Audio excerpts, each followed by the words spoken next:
Oh my God. We just got a big blank screen in front of us. Mm-hmm. Mm-hmm. You Well, do? welcome to the show, everybody. Yes, absolutely. Hashtag Nation, Bills Mafia. Welcome to the post game of the Bills versus the Panthers. A very lackluster, boring. Uh, Nothing got answered for me after the bye week, Paul. It's yeah, 40 to no. 9, and nothing got answered for me. With 8 minutes, what was it? 8 minutes left in the second quarter. I'm looking at a game that the Bills are winning by 3 points, and I took a picture of it, and I was about to tweet. And I don't tweet. I You was don't about to tweet. tweet the picture of the score with just saying this is unacceptable, and then they score 60-yard touchdown or whatever the hell it was, and I was like, okay, Mm-hmm. all right, maybe I feel a little different about this now. But Mm-hmm. good grief, good grief. It is very interesting to see the dynamic of what expectation versus reality and what's going on with the Buffalo Bills right now. McDermott's got to be in heaven having a running game like that, just tear through a team that was, albeit performed very well in its previous few games against the run. But Ryan, what did you think about that performance by the Bills yesterday? I mean, good teams beat bad teams by a lot of points, right? Like, I don't think anybody has debated whether or not the Bills are a good football team. I think the questions that we've had is how good are they and can they be, good when it counts, which is late in the season, playoffs, potentially Super Bowl, those types of things. I think those questions are still out there. I still don't know if this is a great football team. But I definitely think it's a good football team, and it's about time that they put their foot on the gas against a bad football team because they had the opportunity to do that against New Orleans and they couldn't. So it was nice to see them dominate in that way, where it was just kind of like the James Cook show, right? And they just fed the monster until the Panthers stopped him, and they never did. And Bills are eventually like, all right, well, I guess 200 and whatever yards is enough. We'll take him out. But I mean, there are still glaring issues on this football team, and I don't think that a 40-9 victory over a really bad football team should make anyone ignore those things. The passing game is still Mm-mm. broken. The defense is still questionable. I still question the depth at the second level and third level defensively. So yeah, I mean, let's talk about it. But I mean, a good team beat a bad team, and now you're heading into a critical conference matchup next week against a really good football team, and now's your opportunity to kind of measure up and what is this team made of? Yeah, the Chiefs currently seem like they're in a trap game with Washington, playing against Marcus Mariota. Mahomes with Oh, two picks it's already. nice to see the Chiefs finally playing down to competition, right? At least in the first half. I mean, it's you know, Right.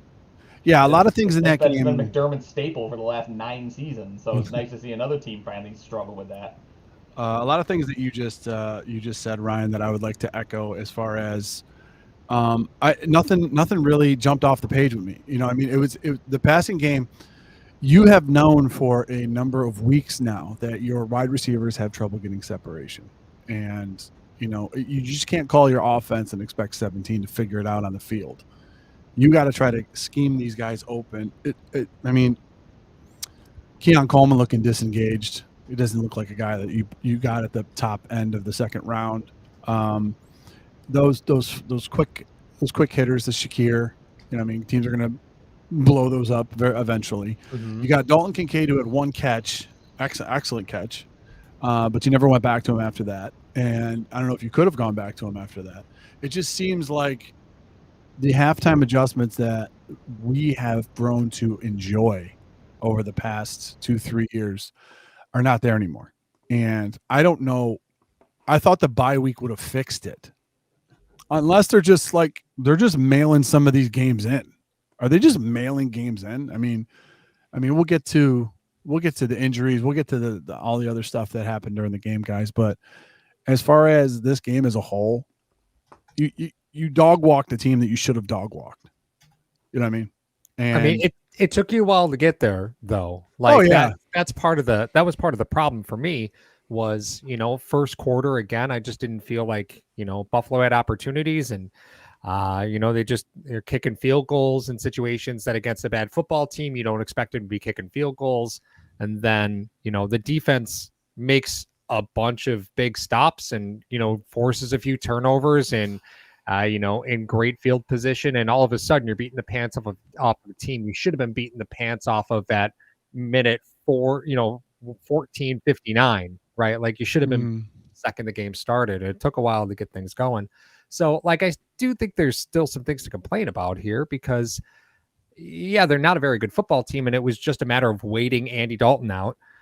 But like you had just mentioned, those screens, you're not getting those next week. Like No. the things that work this week, you're not getting those next week. And again, we just see Josh struggle to throw the football downfield on designed plays, right? Not breakdown plays, on actual designed plays. Those throws aren't there. And we know that, like, in history, Josh turns the ball over half as many times in games against the Chiefs as he has in the rest of his career. That is just a fact. That's a fact. Yeah. That's just a fact. So we're going to see conservative Josh Allen again, because it's going to be, let's not give the game away. And I don't want that. But I know that's what I'm walking into if the last 4 weeks are any indication of the type of game plan that we're going to see. I would like one of you to talk me off the ledge of that, please. Just one of you. Yeah, I mean, Mario, to go back to your question, like the bye week is supposed to fix those things. So, like, are they mailing it in, or is it worth asking the question, can they fix it? Right? Because I think that's worth asking, because their wide receivers are not going to change, right? Like, Nope. I shared it in the group chat today, but I mean, Brian Thomas Jr. is not a trade that they're going to make, right? Like, that's just not McDermott. No, that's not Bean's style. Like, he's not going to package a second round pick and turn it into a conditional one to go get a guy like Brian Thomas, much as I would love to see him, because I think the question needs to be asked, like, does Brady know what to do with a guy like Brian Thomas Jr., right? Like, we haven't seen Brady successfully use any boundary player, and that's where Brian Thomas Jr. really excels. So, I mean, I think the question, Mario, is, like, can they fix it? Like, do they have the personnel that can suddenly start to create separation? Because they haven't shown it so far this season. And do they have an offensive coordinator that can scheme guys open? Because, again, they haven't shown that this season. So I think it's worth asking, like, are they mailing stuff in? Maybe. I don't know. But, well, I mean, is Brady suddenly keeping things in his back pocket that, like, all of a sudden in Kansas City he's going to have guys like 6 yards of separation? I don't see it. No, I don't see anything like that. Plus, we have seen in the past, if you think about it, once Brady took over for Dorsey, the numbers of digs went way down there. And that was supposed to be your stud. So he just tried to spread the ball around. I guess Dorsey was trying to force it to Diggs. The argument could be player, right? The argument could be made that you're trying to force it to him. And then Allen had a bunch of turnovers with that. So that being said, everybody eats. Well, nobody's eating anything right now. Yeah. I mean, nobody can get open. I'll beg you for a drag route. I'm begging you for a dig, that a whip route where you ended up doing a pick play or something else like that. Give me one of those. Give me something that fires me up for the fact that you know how to call a game, not just call plays, call a game. You know what I mean, Ryan? You and I, we call the games at Brockport on Saturday for the last 7 years. We talk about the game within a game and how you play that chess match and stuff like that. I'm seeing checkers all day, and I don't like it. He's not setting anything up. I mean, he's not. His idea of creating separation are those snap screens that he's throwing to Shakir and those right now screens. I mean, and I mean, a microcosm of that was the first drive of the game. Right, they drive all the way down the field. It's a great play calling. I mean, I commented on it right before everything kind of froze up. I was like, I love the play calling on this drive. Right, like there's creativity there. You can see where they're maybe trying to set something up for later in the game, and then all of a sudden they get a big first down. They take Cook off the field.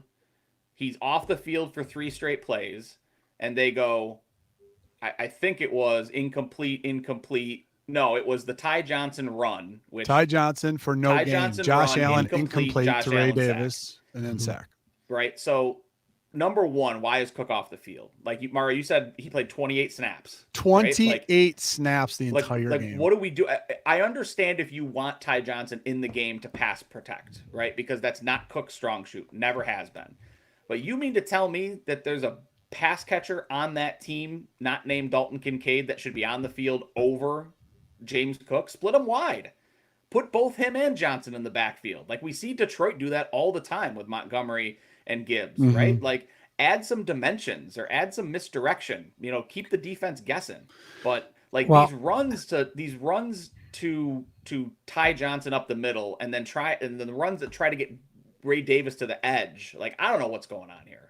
I just want to caution Bills fans, because when you do see Cook plus enter name of running back, not named Reggie Gilliam, if you can count Gilliam as a running back.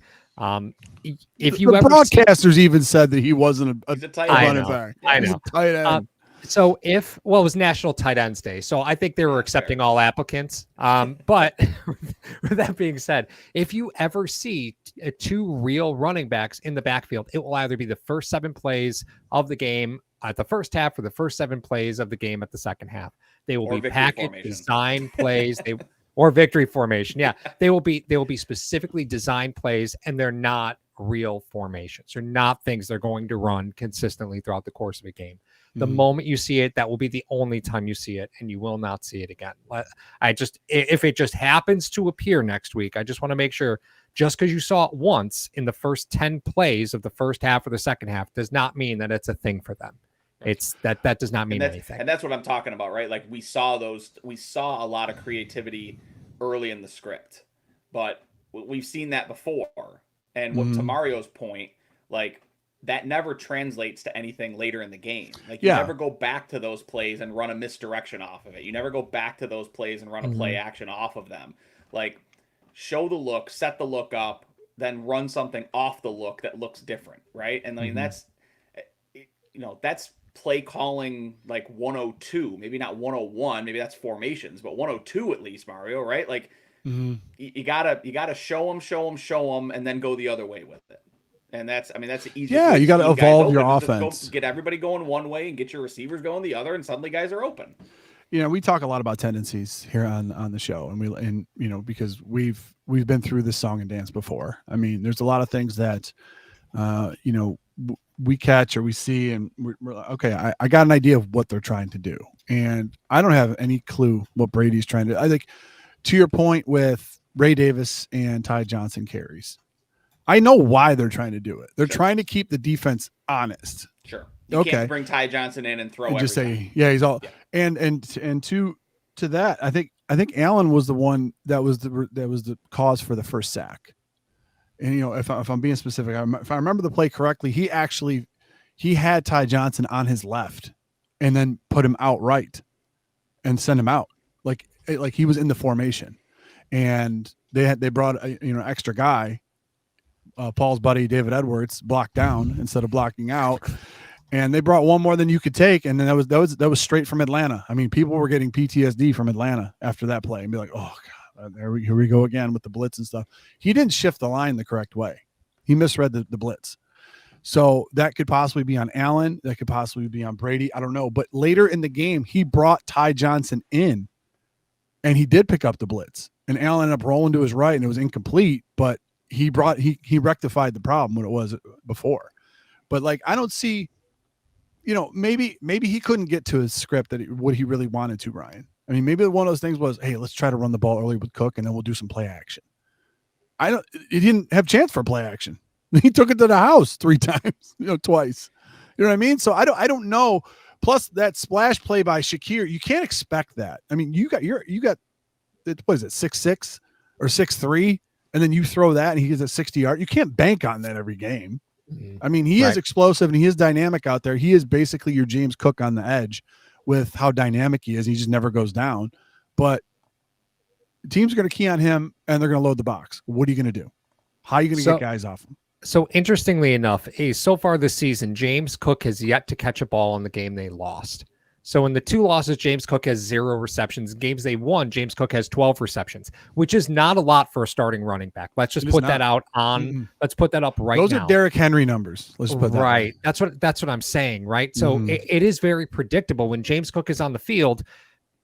He's there to run the football. Right. That is it. He is the only threat that he is to run the football. And in games the Bills have won, he's averaging almost 7 yards a carry. In games that they've lost, he's averaging still 4.5 yards a carry. Like, how are you losing games where your starting running back is still averaging 4.5 yards a carry? Like, it's because you forget about him.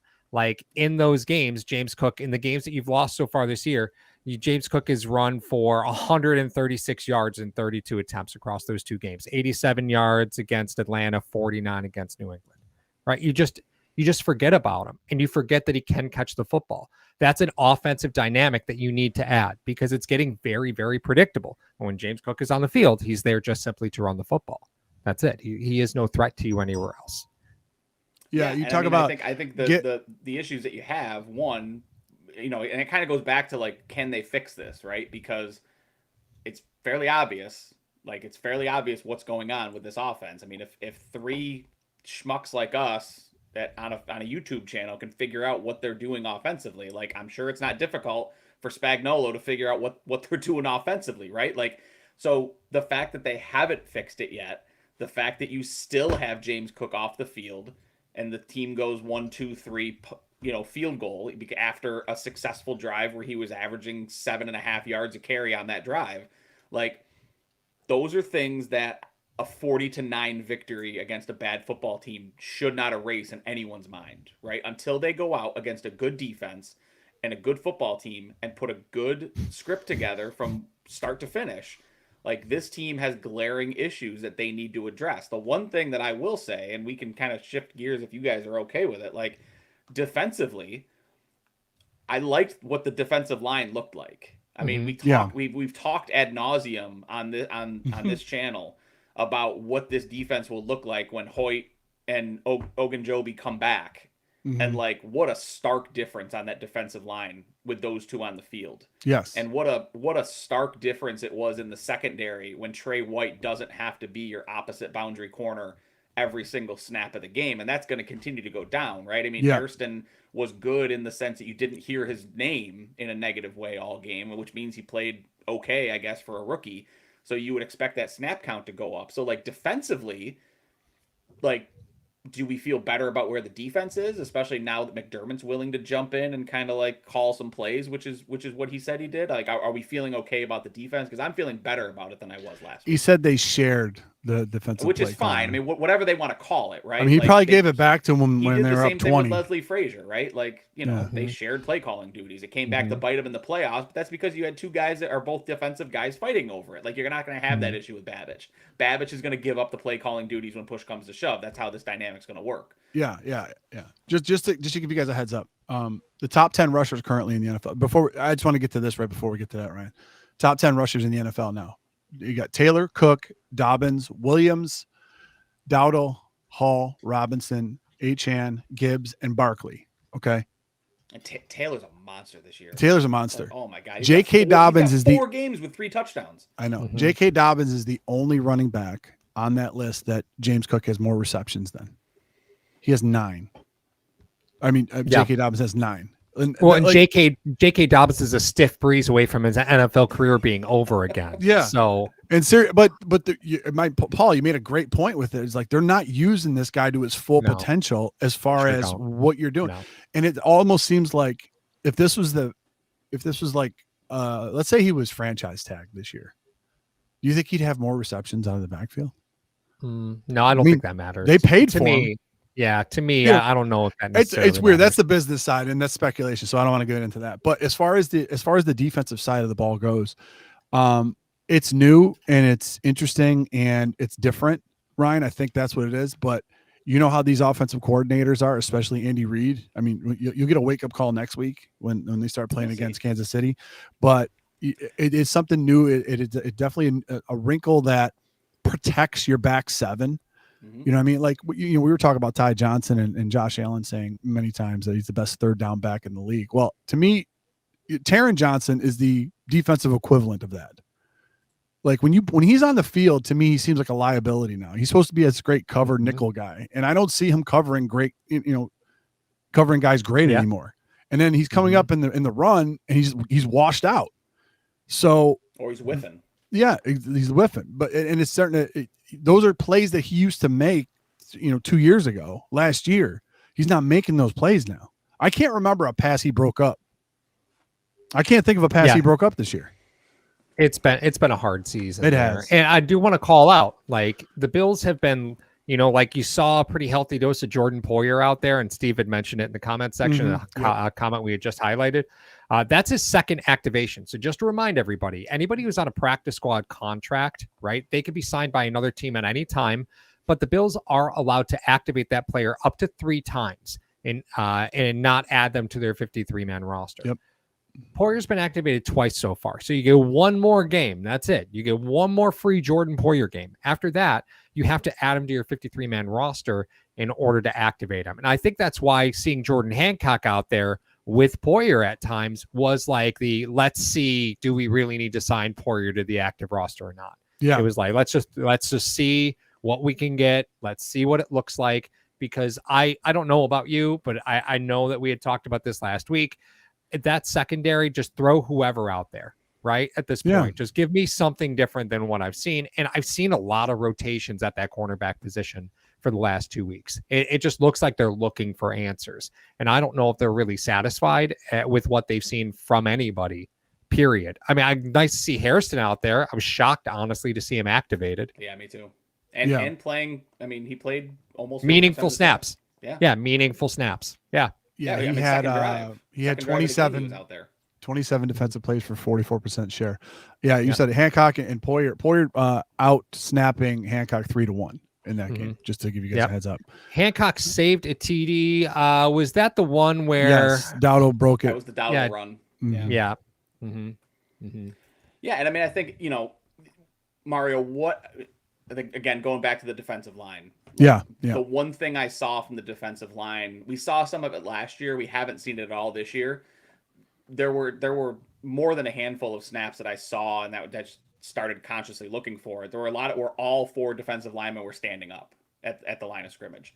And that does bring a different dynamic. I mean, it's tough to predict what those guys are going to do in those situations. Absolutely.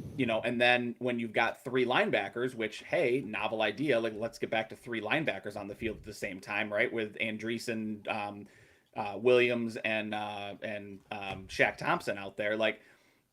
When you can do that and you've got the 4 guys that can get after the quarterback, and then suddenly you've got a linebacker that you can bring on a blitz rather than bringing a corner or a Taron Johnson, like that adds a lot of different things for you because you're going to get Bernard back. Like Bernard's probably going to be, if not a full go, he'll play quite a bit. He didn't play much yesterday because they kind of said he was more of like a emergency type player. But I just think that you can throw so much different of a dynamic at these teams when you've got a rotation at the defensive end, Hoyt and, Bosa, Epinesa, Rousseau, and then and the interior, you've got a rotation again, even with that Oliver out, you've still got a decent rotation there. And I think you can give Mahomes some problems next weekend. Like that's how you beat Mahomes, right? It's not covering on the back end. It's getting after him up front with 4 or 5, so you can still drop guys in coverage.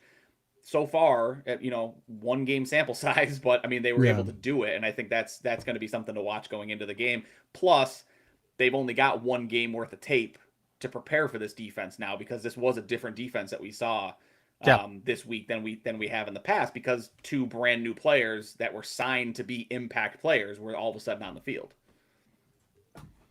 Yeah, it was. The different dynamic that you have when you bring those guys in, like you said, 1 game sample size, they're able to do a lot of different things, and it's not going to be at the same type of game plan that you're going to bring against the Kansas City Chiefs because the Bills basically said, okay, Andy Dalton, you beat us. We're going to have run blitzes. We're going to do twists and stunts up front. We're going to do a bunch of this stuff. And that's what they did. You're not going to sit there next week and go, all right, Patrick Mahomes, you beat us. You're not going to do that. Right. And that'll be a very, that'll be one of those things. I mean, McDermott isn't stupid.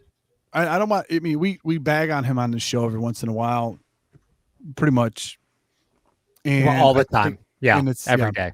I don't want to say it, daily, but the point is this: he's not an idiot when it comes to defensive things. He realized for a majority of his career, he had 4 guys that were always going to generate pressure and force a turnover, and his secondary. He had pretty good secondaries in his career. So those guys were able to make plays because they were blanketed on the receivers. So when we talk about the offense not being able to get separation, that's all that this secondary does is give separation. So when you're starting to mix up your defensive front looks especially adding new guys in there. I mean, Ed Oliver not being in there is going to be ridiculous.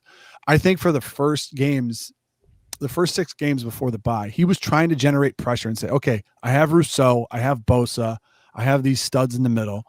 I'm going to let them run. I'm going to let them hunt. Okay, what did he find out at the break? They're not keeping guys off the second level. They're not getting to the quarterback. They're doing this, that, and the third. The numbers look great, but it's the inopportune first downs you're giving up that's hurting you in the game. So what does he do? He's like, listen, I need to do something exotic with this guy. I need to do something exotic with that guy. I need to blitz. I need to come at different angles. I need to do a bunch of different things. Like I said before I even started this, they're doing run blitzes. They did a lot of run blitzes. What are they going to do, and how are they going to mix it up against Patrick Mahomes? You're not going to overload 3 guys on the strong side and leave the guard and the tackle alone on the left. Yeah. Mahomes will just check to something else and get out of there. Yeah. Unless you do that right before the snap, it's not going to work. So they have to be very, very conscious of hiding. And how do you do that?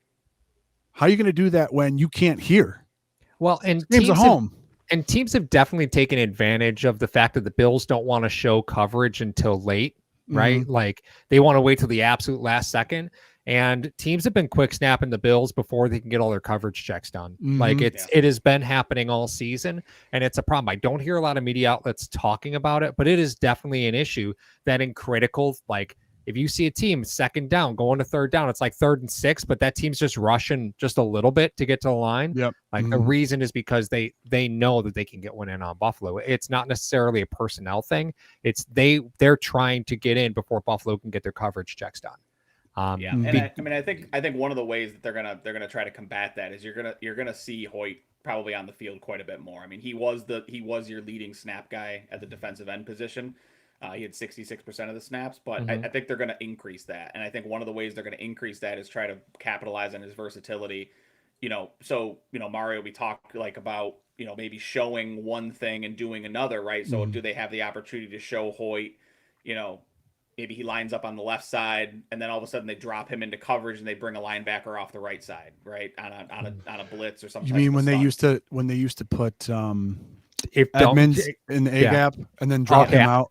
I thought you were going to say Lorenzo Alexander or Shaq Lawson, both of whom Ryan has. Hey, Shaq Lawson a lot of Buffalo love for. Yeah, I love Shaq Lawson. Hey, we talked about it last week. Shaq Lawson has that mentality that sometimes you wish some of these Bills players would have. Like, I don't give a what mentality. Yeah. Go ahead, Ryan. I'm sorry. And Hoyt has a little bit of that. You saw him late in the game, right? Get into it, and so kind of is Jordan Phillips. Jordan absolutely. Phillips, Jordan Phillips, another guy activated a few times. 2 activations. Yep, 2 activations already. You're going to have to make a decision on him now that you're without Oliver. Does that pave the way? He's played 3 games, Paul. Oh, Phillips has been activated. He has been 3 games. Well, Phillips was signed. Wasn't he signed early in the season? I thought. Yeah. No, he was practice squad. Was he? Yeah, I'll double check that. But yeah, okay. Mario, I believe you're right. Yeah, week 4, week 6, and now that Oliver's done, for the rest of the season. Yeah, you're pretty much gonna. You're probably gonna IR him, and then you've got 2 weeks left of Sanders and Jones, right? Being out at least 2 more weeks. So right. Yeah, I mean, I think the versatility of Hoyt is a way that they can kind of play around with what they're showing, and him and Shaq Thompson, I think, and if Bernard's back on the field, next week, like we're anticipating him to be, that type of versatility, I think will pay dividends both against the run and in the pass game.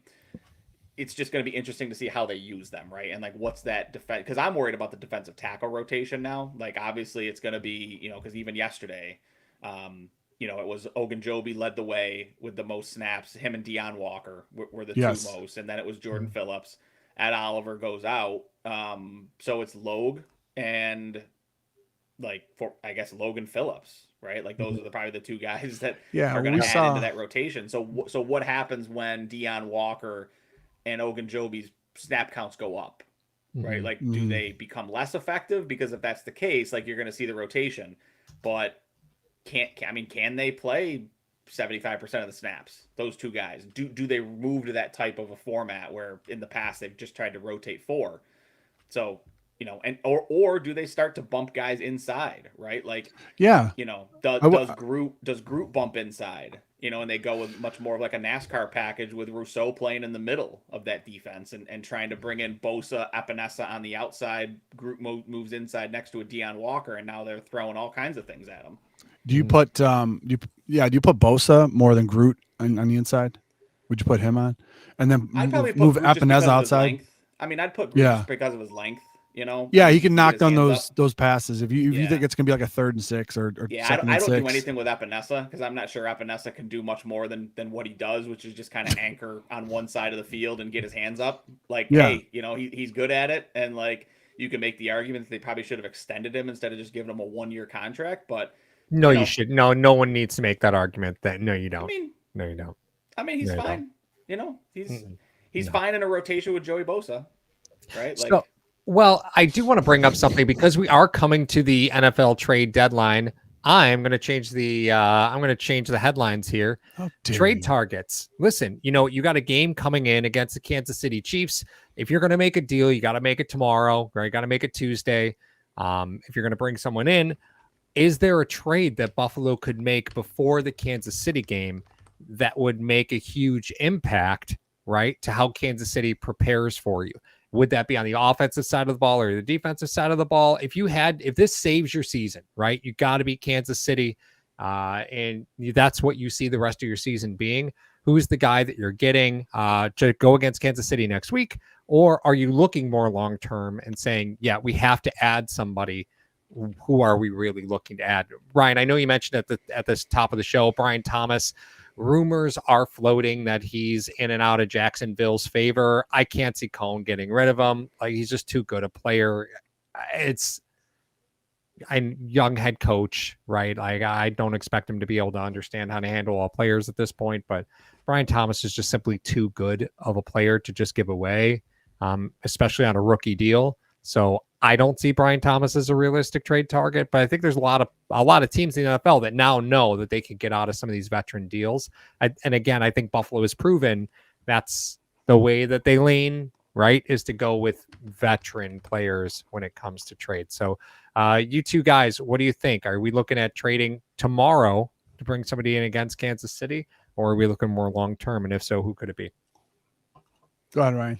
I mean, I'm not sure that there's a move you can make to where a player is going to be an impact player for Kansas City. I mean, that's a really tight turnaround time. Certainly not. It's very tight. Yeah. I mean, McDermott's not going to bring anybody in on this defense and give them significant snap share against the Kansas City. Like, that's just not his style. Offensively, I mean, we saw it last year with Amari Cooper, right, where everybody kind of was like, they're going to bring Cooper in. He's not going to do much first week, and I think like second drive he was in, he scored a touchdown, right? So like, absolutely offensively, I could see them.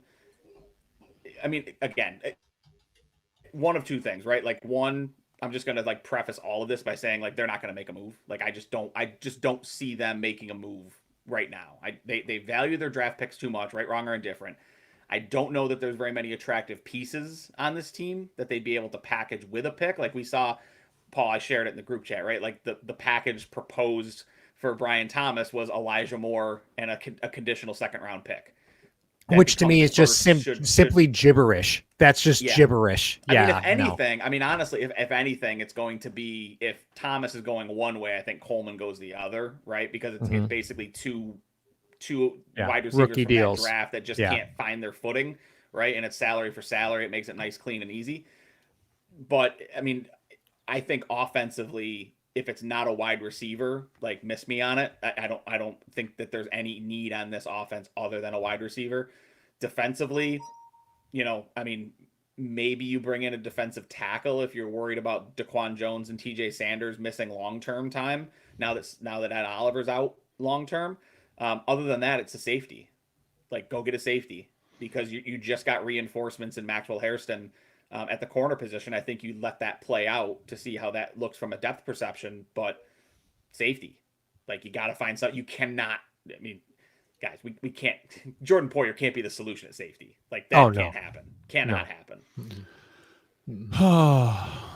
Well, here's where some of the off the field stuff may affect the on the field stuff. I completely agree with you that they're not going to make any kind of big splash play for a wide receiver because you may let's just think about this. Realistically, you make a big splash play for a wide receiver. What does that say about Keon Coleman? So then, a year or two down the line, if you're sitting there saying, "Hey, I want to take this receiver in the second round," well, you kind of missed on Coleman. You sure you want to take him? You know what I mean? It's one of those things where you're like, you end up doubting yourself, or you don't have the trust that you can make that pick. Oh, he'll work out. He'll work out. Trust me, he'll work out. He's gonna be fine. He's gonna be fine. And all this other stuff. It's them admitting that they were wrong, and I don't think they want to admit that they were wrong because they enjoy having jobs in the NFL, and 17 has kept them their job for a while. So that's number one. Number two, I agree that the change has to happen on the defensive side of the ball because I'm not 100% in that Brady could, even if he gets a piece, knows what to do with it. Yeah. I mean, unless it's like a Rashid Shaheed where it's just like huck it downfield, like he's down there somewhere. Absolutely. Right? No, we've had those players, man, and it has just simply, it's always been an investment in nothing, right? So now, mind you, we were trying to make Andre Roberts that, right? So I mean, I don't want to reinvent the past. Right. That's right. That's what I mean. It's not like it's Alec Pierce that they've traded for, right?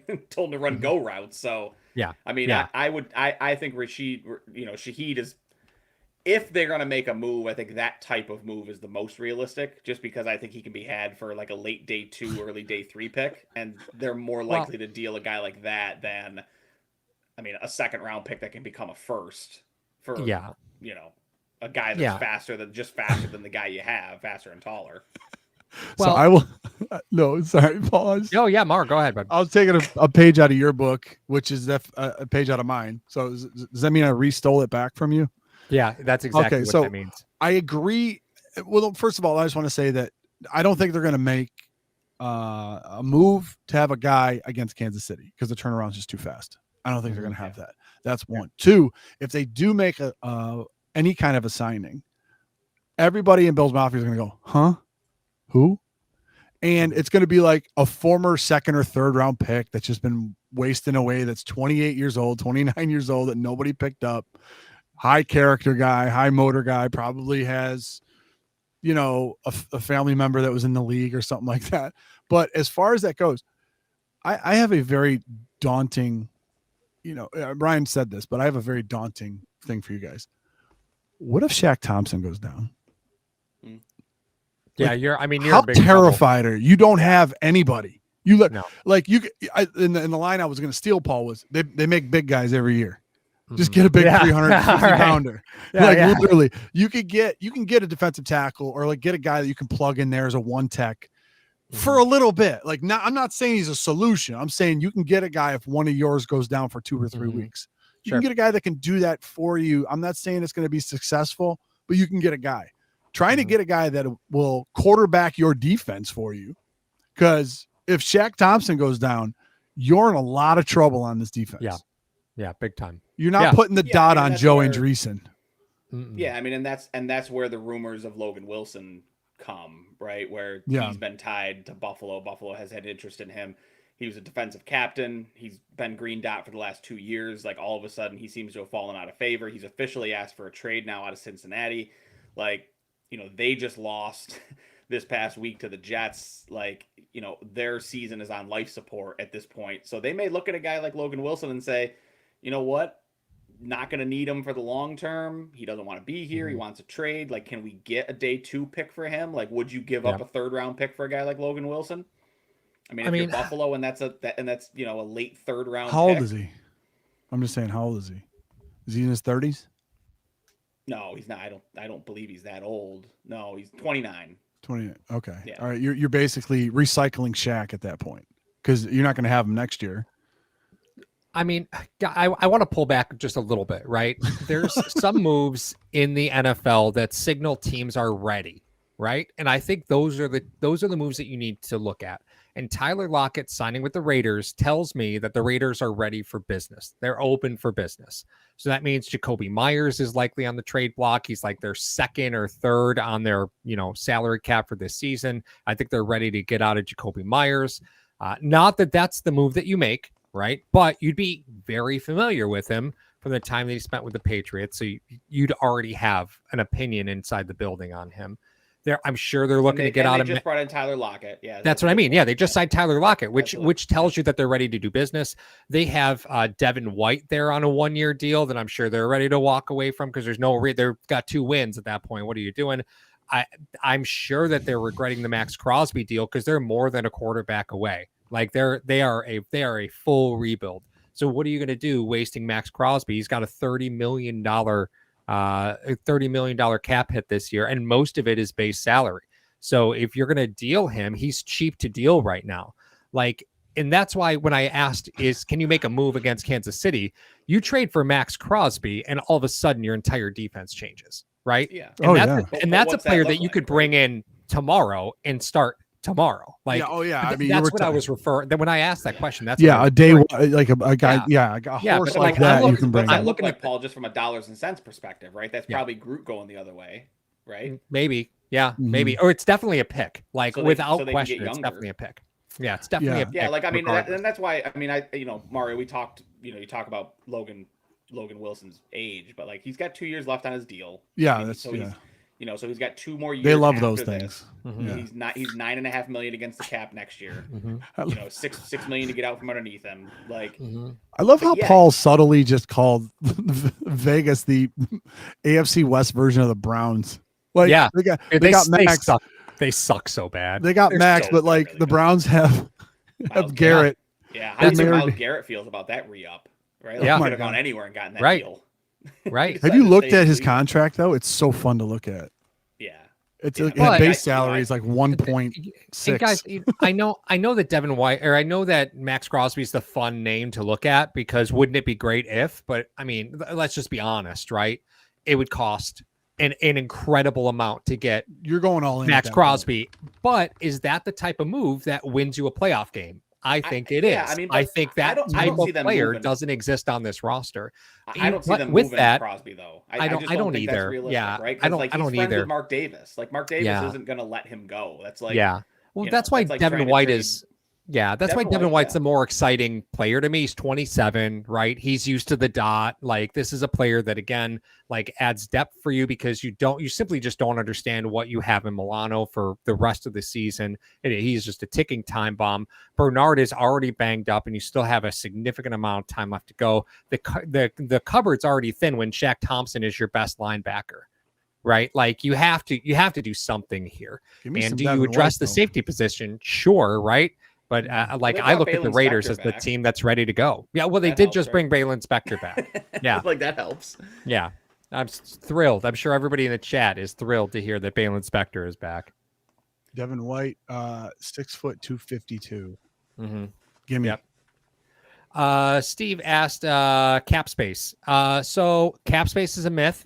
I'm just kidding. Plentyofcap.com. Plentycap.com. It just really depends, right? I think at this point the Bills have very little cap space, but if you're acquiring a player, like the thing that you have to remember about acquiring a player is you could take their base salary and turn it instantly into a signing bonus and just restructure them right away and instantly get cap relief because they cost you nothing to bring dollars in. Because they're not coming with the signing bonus, right? It's only base salary, so you can manipulate the numbers on traded deals. So don't be too concerned about the salary of a guy coming in. There's plenty of room to restructure Max Crosby's deal. Plenty. In fact, it's mostly base salary. So his deal would be very easy. The other name I saw floated out there, and I don't know if you guys think much of it, but Christian Harris in Houston is really interesting. He's 24. He's coming off an injury, but I mean, he back-to-back. Not back-to-back, but he's 2 years removed from having a 100 tackle season. Like, he's clearly out in Houston. DeMeco Ryans, thought enough of him, but certainly now with the injury that he's coming off of, like, maybe he's a low cost, like a low investment, high reward type of player. That's more, I think, to Paul's point. Like, that's probably more of a player you make a trade for. Yeah. Is a guy that's clearly out in the team he's in. Logan Wilson is a proven commodity who's now out.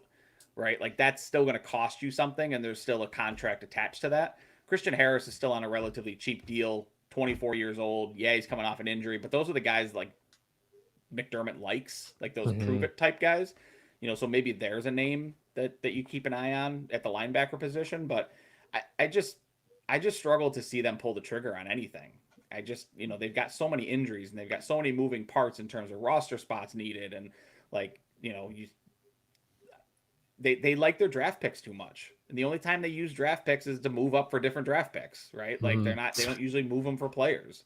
Yeah. No, they don't. Yeah, I thought Dave Myers had a great quote, and I don't want to misquote him from the show the other night, but he said draft picks are great until there's a name, then they're not valuable anymore, right? Like, I don't want to misquote him, but like draft picks are a huge commodity until they turn into a name, right? And then at that point, now that name carries value, whether that player is worth what you invested in him or not. So I'm inclined to agree that this team will be cautiously optimistic about their approach to the trade deadline. And I don't think you can continue to do that. Like, you don't have salary cap space. Again, that's your fault, right? That's all your fault. You chose not to have salary cap space. They like to cut it close to the bone every year, whatever to that, but you have to start giving up future assets. Like, you have to be committed to the fact that we survive in the 3rd, 4th, and 5th rounds. That's where we will survive. And if that's what they're trying to do now, that's what they're trying to do. And and at a certain point, you got to go for it. Right. I mean, at a certain point, you gotta make the Max Crosby deal. Again, I don't think they do, but at a certain point, like if you're going to keep your jobs long-term, like we talked about, Mario, right? You gotta win. And they're to the point now where, there's only so many times you can make it to the AFC title game or make it to the divisional round and not win before, someone's going to get upset. I'm not convinced it's Terry Pegula. They're still. I'm one of the big, I'm not a big fan of Terry Pegula at all. I'm one of the biggest doubters of him. You think Terry Pegula is a manatee where he just doesn't have a mean bone in his body. He's just a big sea cow. You just think that he is just the happiest, I get it, right? Like, I understand. I understand what it looks like. I think he's Chris Farley and Tommy Boy, right? Like, I think he's just a big dumb animal that just like, he's a lot of fun to he's just happy to be here, right? Like, he's just happy to have a ticket to the dance, man. And he's gonna ride that wave as long as he can ride it. And your head's got the shell on it. But no, I mean, I think Terry's happy. He's got a new stadium, right? He's got a really good quarterback. Like, everybody loves him because he kept the team in Buffalo. But like, when you start peeling back the layers on it, like, I think the bigger question is like, what's Terry Pegula done for Buffalo, really? Because like, he's driven the Sabres into the ground. Like, he hasn't won anything for the Bills. He fell ass backwards into a decent head coach and a decent GM that this team's been searching for, who both fell ass backwards into a generational quarterback. Like, I don't know. How long are you gonna let? How long is he gonna let Sean McDermott be, a good regular season coach that folds in the playoffs? Like, how long are we gonna do this for? And how long are we gonna have a feckless GM who's afraid to make a move at the dedeadline? It's the 3rd week in a row you said feckless. That's my 3rd week. Word of the day, man. Word of the month. Yeah.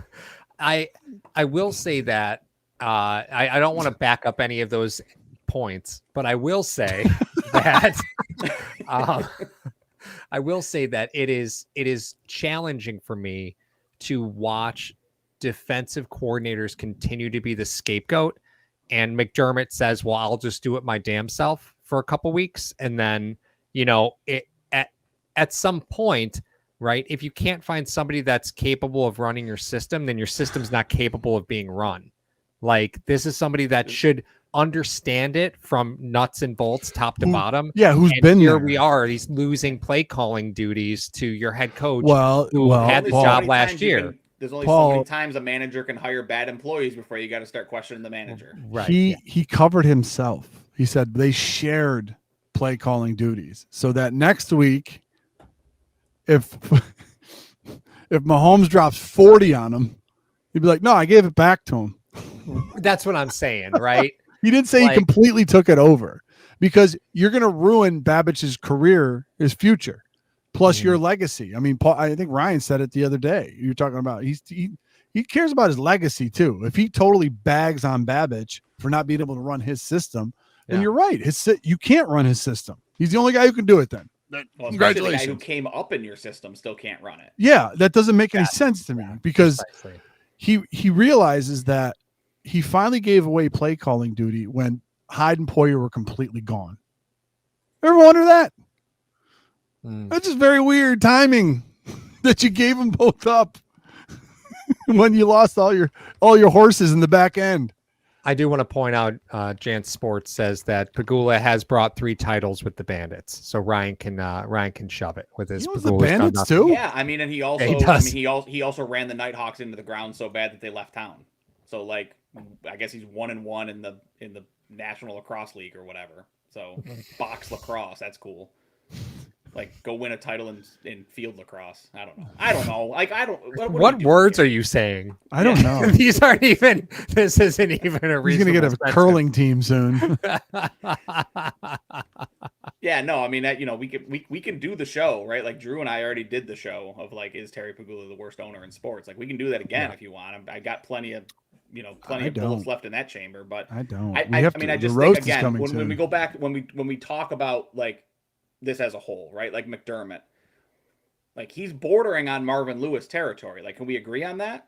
Like, he's bordering on just a guy that can get you to the playoffs, and that's it. He's Jeff Fisher, dude. I said Jeff Fisher. And Bean is bordering on, lucked into a generational quarterback, and you've just been the guy who's gone, let's just see how far Josh can get us.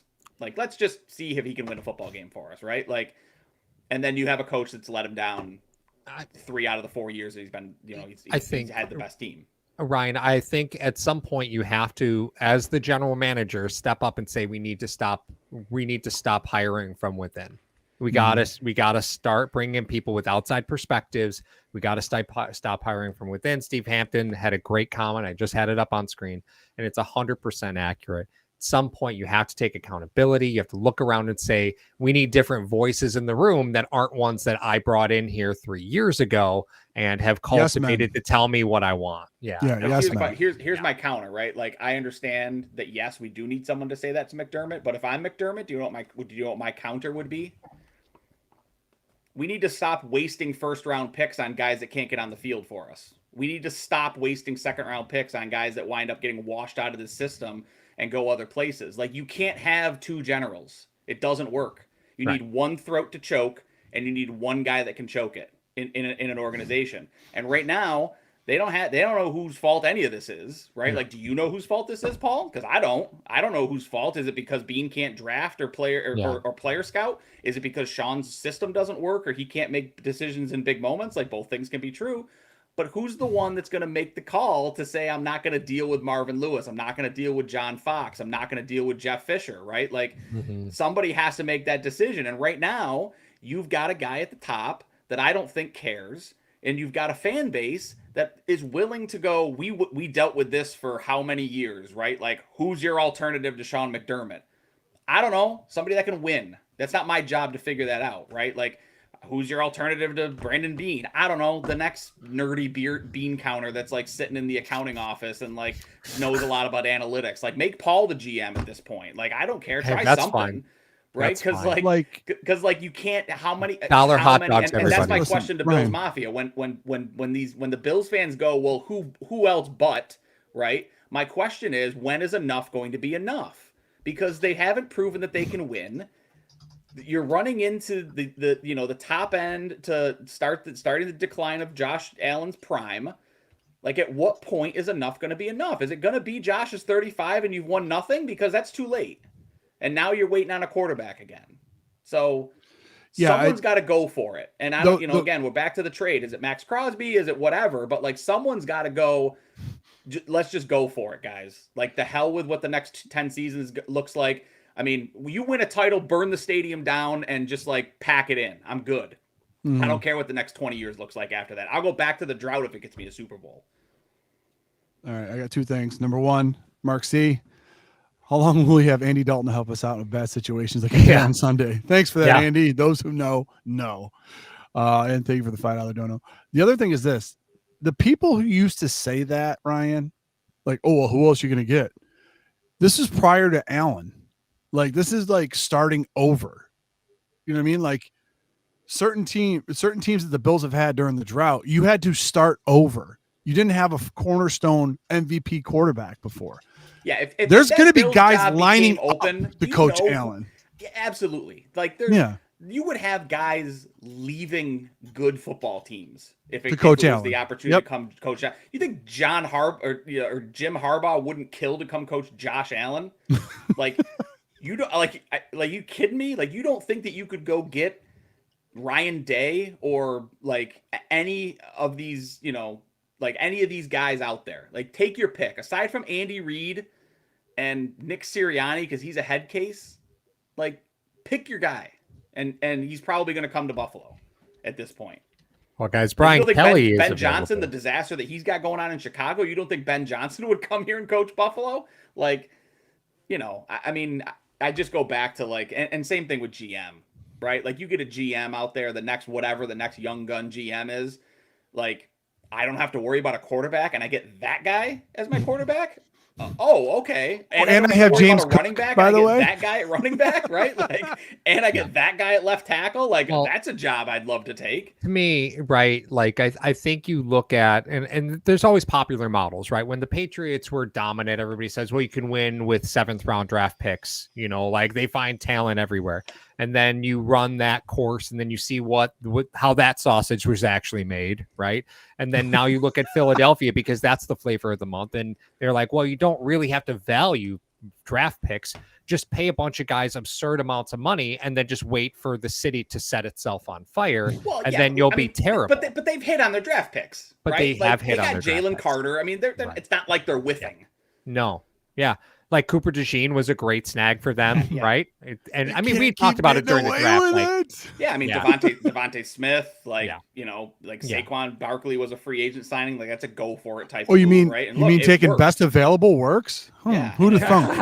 Right? Like and then I don't want to throw anybody. But I think that's the difference, Mar. I just want to interrupt you real quick, Ryan. 100%. Yeah, no, it is. You're right. Mario, you're 100% right. The fact is Philadelphia has been let's just get the best player we can get because we'll just figure the rest out later. Position be damned, right? And now it's how we wind up with 7 studs along the defensive line. 100%. Which, 100%. And again, and not to put anybody on blast, I know I'm guessing it was Mario or Paul that said something in the chat to it, but John in the chat, like, blow it all up, fire McD and Bean, and what guarantee is the next coach is even competent? There's no guarantee that the next coach is competent. But my question again, John, would be like, at what point are you done with the guy that you got? Because if your goal is to make the playoffs, then Sean McDermott can coach here forever because he's going to get you to the playoffs, right? Like if all you want to do is just avoid the drought again, that's fine. But if your goal is to win a Super Bowl, show me the last 9 years that Sean McDermott's been coaching here. And what tells you that he's the guy to get you over the hump? Because I haven't seen it. Maybe I'm missing something. But I guess for the guys that are like, well, who do we replace him with?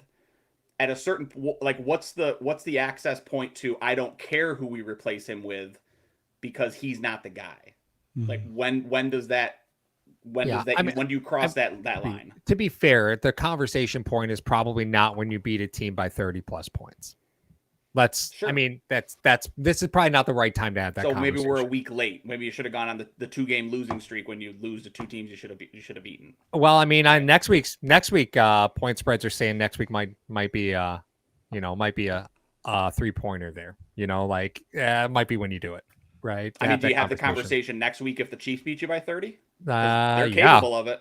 Yeah, they're very capable of it. But I mean, Buffalo has been very good against the Chiefs. Yep, they have in the regular season, right? Yep. Like when you start pulling back the onion, that's where it is in the regular season. It is not the same game as it is in the playoffs. That's it. Yeah, I mean, right now, if you were to take action right now, the Chiefs are 1.5 point favorites. Right. Yeah, with Buffalo at home. Yeah. So it's essentially you're essentially saying they watch the games too. The Chiefs are 3-point favorites. Well, and we are all 3-point favorites at that point. Yeah, and we are all going to that game. Oh yeah, so if you guys are interested, if anybody's going to the game, make sure you drop us a line. But we will be tailgating with the Rock Pile Report crew over at Doc's Lot, which is right next to Hammer's Lot on Abbott Road. Make sure that you guys come swing by. Let us know that you're coming from the channel. We will buy you a beer or just hand you a beer probably at that point. But and Mario will throw a football really hard at your head if you want him to. I am going to be dressed like you remember the kid in A Christmas Story, the I can't put my arm down kid. Yeah. Now mine That is is gonna supposed to be be me. like 55 degrees at kickoff on Sunday, but Yeah, I will have hand warmers and feet warmers. I am not built for the cold, guys. I am not built for the cold. TV So and I will sleep. Yeah, it was the divisional game that we went to Yeah, last year, 2 years ago.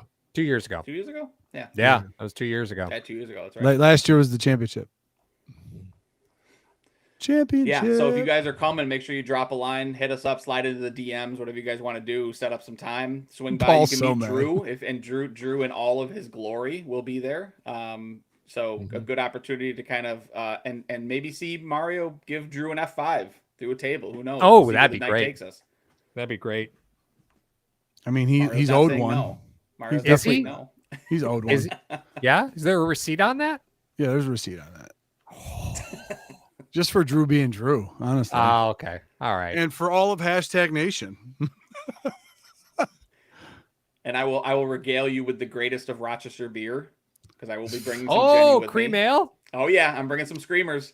Oh, Yeah. boy. I might Yeah. even bring some Screamer Tall Boys. We'll see. Those we'll are- see how freaky we want to get. Yeah, On that's Saturday a when I'm shopping bone for warmer beer. right there. Nothing keeps you warmer. That's a Jenny cream ale. Jordan Sidikowski asks, what about Gruden as the Bills' next head coach? Listen, I am not a big fan of this. I'll just be honest with Gruden you. did win his I love the lawsuit. He's passion. not a racist according to the courts. So I you can love bring him the back. passion, but Tell you I what, think there's- man. Nope. I will mute the hell out of that microphone. I think there are times when you have to look and just come to grips with the fact that the game has passed some people by. Right? Like, that's I right. don't know. He's still pretty good, man. Terrible. I'll do it. I'll do it. I'll do it. Do it. I dare you. All right, guys. It is at that time. We have went over, but it's always a good time here when we're having this good discussion. Hopefully, you guys enjoyed the show. 2 minutes on the clock. When the Bills win, we roast. We haven't done it in 3 weeks, so here we go. I put the timer on for you guys. Roast anything you want. Apparently, Paul Berg already started it by saying that I'm the one that likes to be choked. Yeah, that was a little bit ago. That was a little bit ago, but I remember it. All right. Continue. Mm. How about Todd Monken? Oh, stop. This guy. Stop it. Hey, no, Todd Brian Callahan Monken. added to the coaching staff there, Paul.